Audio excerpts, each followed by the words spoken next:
Lev Jansen, du har just kunnat vötlen och har tappt 2-0 mot Manchester City. Hur ser du snackar du? Man har nötter att täpa men alltså City där. Jag vet inte, det är okej allt.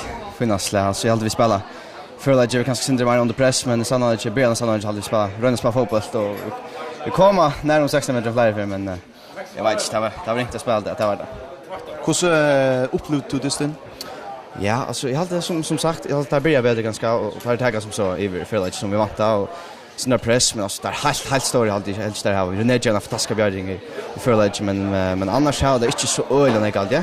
Och början sannolikt hade vi spelar väl och komma till för spela fler användare att det tar ordentligt att spela och så tar det ganska synd driver att.